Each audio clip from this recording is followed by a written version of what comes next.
আসসালামু আলাইকুম, কেমন আছেন সবাই? আলহামদুলিল্লাহ আমি ভালো আছি। তো আজকে মানুষের বিষয়ে কথা বলতে চাই না, তো কিছু কিছু মানুষের কাণ্ড কারখানা দেখে কথা বলতে বাধ্য হয়েছি।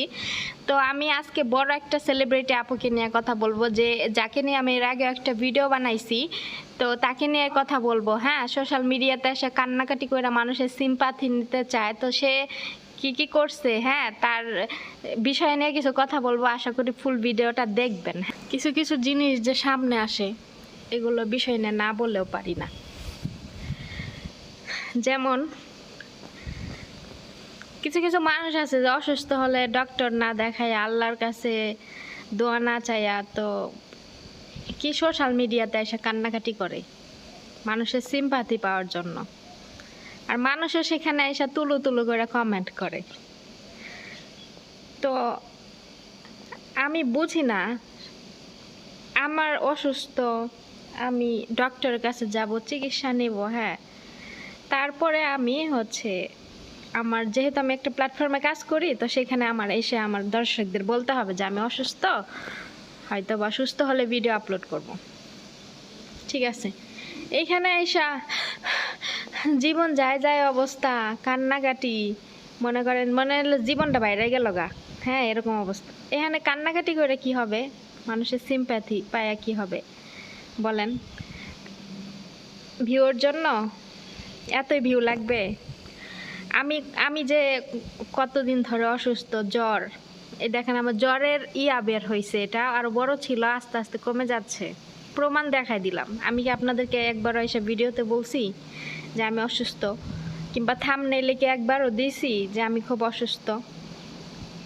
আমার ফ্যামিলিতে আমার মা খুব অসুস্থ, খুবই সিরিয়াস অবস্থা ছিল। আমি কখনো এসে আপনাদের কাছে কান্নাকাটি করে বলছি নাকি একটা ভিডিও বানাইছি যে আমার মা অসুস্থ, আমার জন্য এগুলা বইলা কান্নাকাটি করছে এইখানে? না, আমি করি নাই। কারণ আমার যদি কান্নাকাটির প্রয়োজন হয় আমি এখানে এসে কান্না করব না, আমি কান্না করব জায়নামাজে বসে আল্লাহর কাছে, ঠিক আছে? কারণ আল্লাহর কাছে কান্নাকাটি করলে আল্লাহ মুখ তুলে তাকাবে, আর আমাদের সমস্যার সমাধান আল্লাহই করে দিবে, মানুষ না। তো আমি যাকে নিয়ে কথা বলতেছি তাকে নিয়ে আমি এর আগেও একটা ভিডিও বানাইছিলাম। পরে আমি ভিডিও বানানোর পরে আমি ভাবছিলাম সে আমার ভিডিওটা হয়তো দেখলে সে আমাকে নিয়ে ভিডিও বানাবে, কিন্তু না, সে আমাকে নিয়ে ভিডিও বানায় নাই। জানি না সে আমার ভিডিওটা দেখছিল কিনা। যাই হোক, সে আমাকে নিয়ে কোনো ভিডিও বানায় নাই। পরে আমি তাকে নিয়ে একটা ভিডিও বানাইছে, আর আমি কিন্তু তাকে নিয়ে কোনো ভিডিও বানাই নাই, তাকে নিয়ে কোনো কথা বলি নাই, ঠিক আছে? কারণ আমার ভিতরে একটা বিবেক আছে, যেহেতু সে আমাকে নিয়ে কিছু বলে নাই, আমি কেন তাকে নিয়ে এত বারবার কথা বলতে যাব? কোনো প্রয়োজন পড়ে না। আমি আমাকে নিয়েই ব্যস্ত থাকি। তো আমি গত 2 দিন আগে তার একটা ভিডিও চোখের সামনে পড়লো যে সে কান্নাকাটি করতেছে, সে খুব অসুস্থ। আসলে ভিডিওটা দেখে আমার নিজেরও খুব খারাপ লাগছে। মনে করেন আমার চোখ দিয়ে অবশ্য পানি বের হয়ে গেছে তার ওই অবস্থা দেখা। পরে যাই হোক, আমি ওখানে কমেন্ট না করলেও আমি মনে মনে বলছি যে আল্লাহ যাতে ওনাকে সুস্থ করে দেয়। একজন মানুষ যতই শত্রু হোক কারো, সে আমার শত্রু না, সে আমার কিছুই হয় না। তারপরও ধরেন আপনার শত্রু হইলেও কেউ তার বিষয়ে খারাপ দোয়া করা উচিত না, ঠিক আছে? তো আমি যাই হোক বলছি যে আল্লাহ তাকে যেন সুস্থ করে দেয়।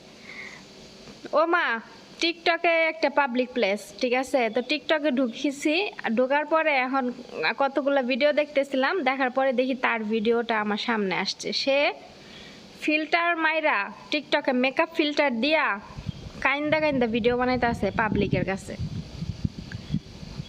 ইউটিউবে তো কান্না করে গেলই, হ্যাঁ আবার টিকটকে গিয়ে ফিল্টার মাইরা কান্না করলো। একজন মানুষের যদি শরীর যায় যায় অবস্থা হয়ে যায়, সে যদি নিঃশ্বাস না নিতে পারে, সে যদি এতই মরার অবস্থায় পড়ে থাকে, ঠিক আছে, কথা বলতে না পারে, তাহলে সেই মানুষ কিভাবে টিকটকে ঢুইকা ফিল্টার লাগাইয়া, মেকআপওয়ালা ফিল্টার লাগায় সেখানে ভিডিওতে কান্নাকাটি করতে পারে? আর সে মূলত একজন টিকটকার, ঠিক আছে? তার টিকটকে 2 লাখের উপরে তার ফলোয়ার্স আছে, আর তার ইউটিউবেও প্রায় 1.5 লাখের কাছাকাছি, 38,000 1,38,000 তার সাবস্ক্রাইবার আছে, ঠিক আছে? সে টিকটকে কান্নাকাটি করে ভিডিও বানায় আর বলে যে উপরে লিখছে যে হচ্ছে তার সে হলো প্রেগনেন্ট, ঠিক আছে, তার বাচ্চা হবে, তার পেটের ভিতরে বাচ্চা আছে। তার যেই রকম সে জ্বর উঠছে, এই জ্বরে নাকি পেটের ভিতরে বাচ্চা গরমে সিদ্ধ হয়ে মারা যায়। এই ধরনের ক্যাপশন দিয়ে টিকটকে ভিডিও পোস্ট করছে। তাহলে আমার কথা হচ্ছে, সে ইউটিউবেও কাজ করে, ইউটিউবে তাকে হাজার হাজার মানুষ কমেন্ট করে যে আপু তুমি কি প্রেগনেন্ট নাকি। সে একটা মানুষের কমেন্টের রিপ্লাইও দেয় না যে হ্যাঁ আপু আমি প্রেগনেন্ট।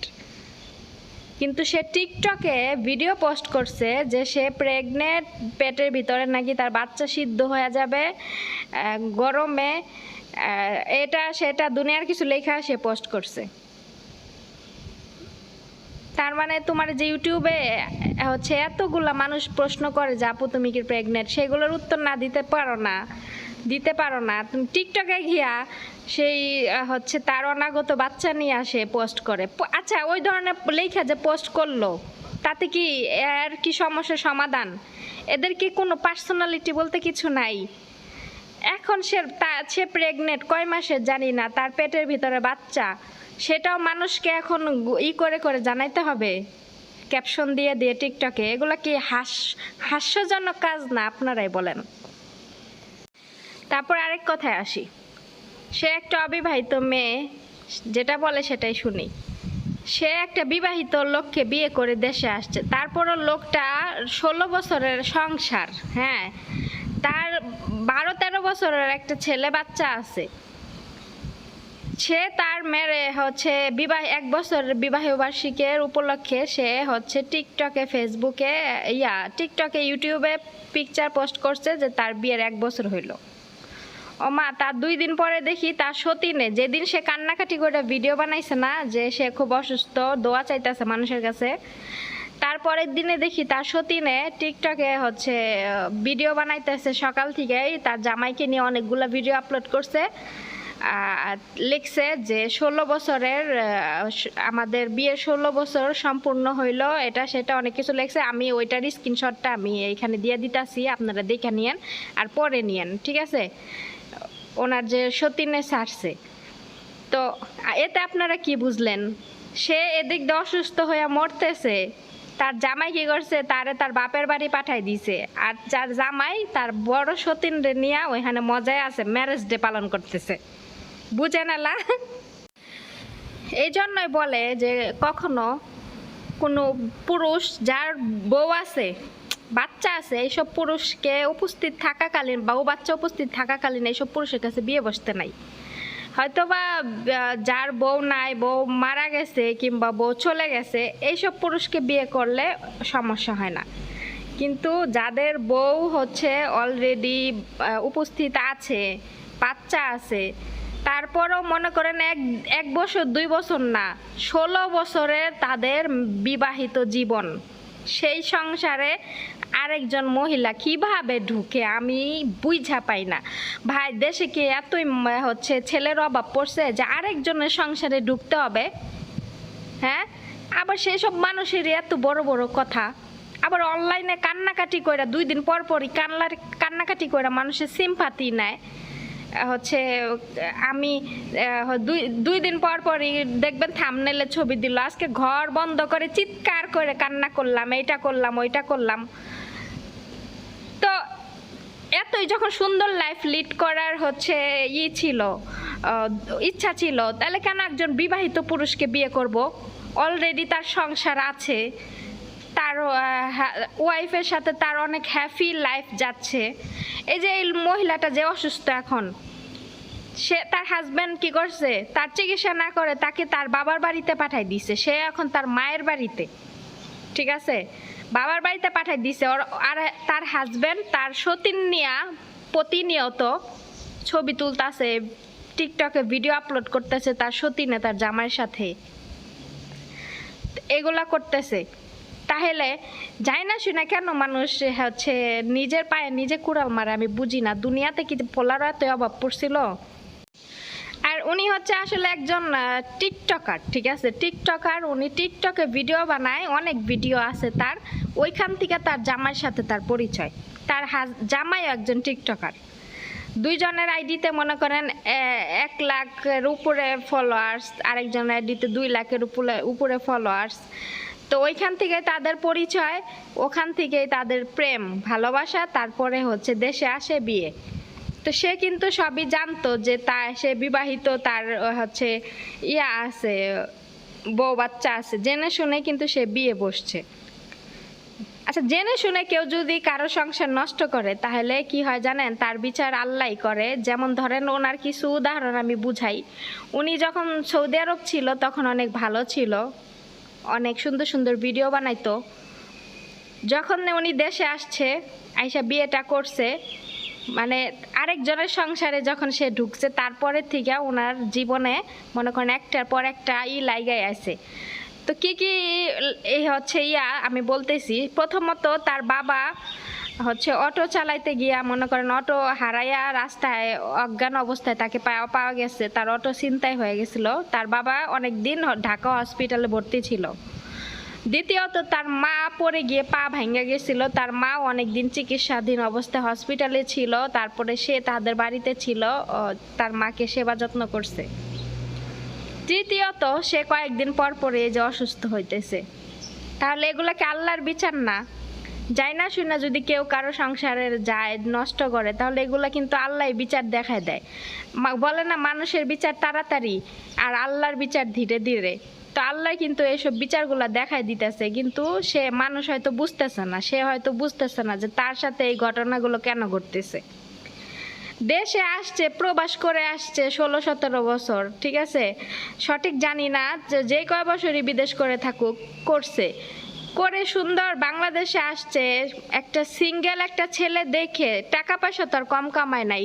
তারপরে ওই যে গোল্ড কালেকশনও তো অনেক আছে, এগুলো যে সে তো নিজে দেখায় বলে। তো সেই ক্ষেত্রে তার উচিত ছিল দেশে আইসা ওইরকম একটা ছেলেকে বিয়ে করা, সিঙ্গেল একটা ছেলেকে বিয়ে করা, ঠিক আছে। বিয়ে করে তারপরে হচ্ছে সুন্দর মতো সংসার করা। সে কি করলো? টিকটক থেকে একটা টিকটকার লোককে বিয়ে করলো। তারপরে বউ বাচ্চা আছে, বিয়ে করে সে কি করলো? এখন ওই যে 2 দিন পর পরে সোশ্যাল মিডিয়া আসতে আইসা কান্নাকাটি করে, এটা করে ওইটা করে। হ্যাঁ, নাটক। ভাই, আমার মনে হয় না যে ওনার এই সংসার কতদিন টিকবে, আল্লাহ ভালো জানে। তারপর আবার নিয়েছে একটা, হুট করে একটা বাচ্চা নিয়ে ফেললো। হ্যাঁ, এসব মানুষের যে ভবিষ্যৎ কি আল্লাহ জানে। ভবিষ্যৎ কি, প্রবাসে যেহেতু বিদেশ করে আসছে, তাইলে মনে করেন যে আবার যদি বাচ্চা হওয়ার পরে বিদেশ চলে যাইতে পারবে। তারপরে আবার নিজের একটা ইউটিউব চ্যানেল আছে, ওখান থেকেও যাই হোক ইনকাম কম বেশি আসবে, এগুলো দিয়ে চলতে পারবে। কিন্তু এই যে নিজের লাইফটা যে নষ্ট করলো, এটা কি আসলে উনি ঠিক করছে? হ্যাঁ, আমার কিন্তু ওনার ওই দিনের কান্নার ভিডিওটা দেখে অনেক খারাপ লাগছিল। তারপরে যখন টিকটকে ওনার এইসব ভিডিও দেখলাম, তখন আমি মনে করি যে আসলে উনি আসলে ইচ্ছা করে মানুষের সিম্পাথি পাওয়ার জন্য নাটক করতেছে, ঠিক আছে। নইলে অসুস্থ হয়েছে, ডক্টর দেখাবে, ট্রিটমেন্ট করাবে, ঠিক হয়ে যাবে। এইখানে এসে কান্নাকাটি করলে কি আমি ঠিক হয়ে যাব? হ্যাঁ, কথাগুলো বলতে চাই নাই, কিন্তু কথাগুলো আসলে মানুষের কিছু কাজকর্ম দেখে বলতে হয়। সব কিছু সোশ্যাল মিডিয়াতে তুলে ধরতে হয় না, তুলে ধরলে মনে করেন সমস্যা। তো আমি কথাগুলো যে বলছি, এগুলো প্রুফ সহ আমি এখানে দিয়ে দিব, আপনারা প্রুফ সহ দেখেন। এদিক দিয়ে সে অসুস্থ হয়ে মরতেছে, ওই দিক দিয়ে তার স্বামী তার বাপের বাড়ি পাঠায় দিছে। আর এদিক দিয়ে সে তার হচ্ছে আরেক বউ নিয়ে ম্যারেজ ডে পালন করতেছে, 16 বছরের বিবাহ বার্ষিকী পালন করতেছে। হ্যাঁ, উনি যদি আমার এই ভিডিওটা যদি দেখে, তাইলে উনি নিজের জ্ঞানকে প্রশ্ন করবেন। আপনি যদি আমার ভিডিও দেখেন, যে আপনি এই কাজগুলো ঠিক করছেন কিনা। আজকে আপনার জীবনে এই সব কিছু হওয়ার কথা ছিল না, আপনার জীবনটা আরো সুন্দর হওয়ার কথা ছিল। মানুষ প্রবাস থেকে দেশে গেলে, একটা বিবাহিত মহিলাও যদি বাচ্চা কাচ্চা থাকে, তারপরও তারা দেশে গেলে একটা অবিবাহিত ছেলেকে বিয়ে করে, ঠিক আছে।